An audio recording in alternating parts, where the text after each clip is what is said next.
નમસ્કાર, આપ જોઈ રહ્યા છો VTV news. Bhavnagar Somnath national highway પાસે બસ અને ડમ્પર વચ્ચે ગમખ્વાર અકસ્માત થયો છે। સુરતથી રાજુલા જતી બસને ત્રાપજ પાસે અકસ્માત નડ્યો હોવાની ઘટના સામે આવી છે।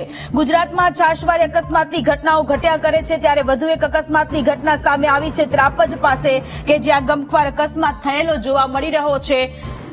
ગંભીર અકસ્માતમાં 6 લોકોના મૃત્યુ થયા છે, તો 10 થી વધુ લોકોને અકસ્માતમાં ઈજા પહોંચી છે, જેમને સારવાર માટે હોસ્પિટલ ખસેડવામાં આવ્યા છે।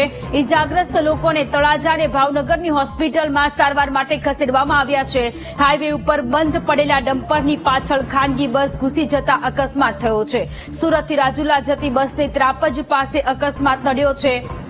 ખાનગી બસને આ અકસ્માત નડ્યો, જેમાં 6 લોકોએ જીવ ગુમાવ્યો છે।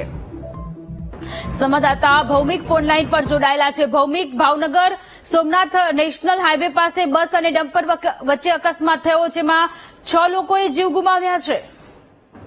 ચોક્કસથી જણાવી દઉં કે ભાવનગર નજીક ત્રાપજ પાસે હાઈવે પર બંધ પડેલા ડમ્પર ટ્રકની પાછળ એક ખાનગી બસ પૂર ઝડપે આવી રહી હતી, તે દરમિયાન અકસ્માત સર્જાયો હતો। તેમાં વહેલી સવારના સુરતથી રાજુલા જઈ રહેલી ખાનગી બસ એટલે કે એપલ ટ્રાવેલ્સ ડમ્પરની પાછળ ધડાકે અથડાતા ગમખ્વાર અકસ્માત સર્જાયો હતો, અને આ ગમખ્વાર અકસ્માતમાં 6 લોકોના મોત થયા હતા। જેમાં મહત્વની વાત એ તો જે 6 લોકોના મોત છે તેમાં 3 બાળકો અને 1 મહિલા અને 1 પુરુષનો સમાવેશ થાય છે, અને અન્ય જે વધુ જે ઈજાગ્રસ્ત લોકો છે જેમાં જે નવું અપડેટ આવ્યું છે કે જે 20 થી વધુ લોકોને જે ઈજાગ્રસ્ત થયા છે તેને ખાનગી હોસ્પિટલ તળાજામાં અને અમુક લોકોને ભાવનગર સર્ટી હોસ્પિટલ ખસેડવામાં આવ્યા છે। અને આ અકસ્માત એટલો ગમખ્વાર હતો કે ખાનગી ટ્રાવેલ બસનો એક બાજુનો અડધો ભાગનો કચ્ચર ઘાણ વળી ગયો હતો, અને અકસ્માતની જાણ થતાની સાથે જ ઘટના સ્થળે પોલીસ, એસડીએમ અને આજુબાજુના ગામના કાર્યકરો બનાવ સ્થળે દોડી ગયા હતા।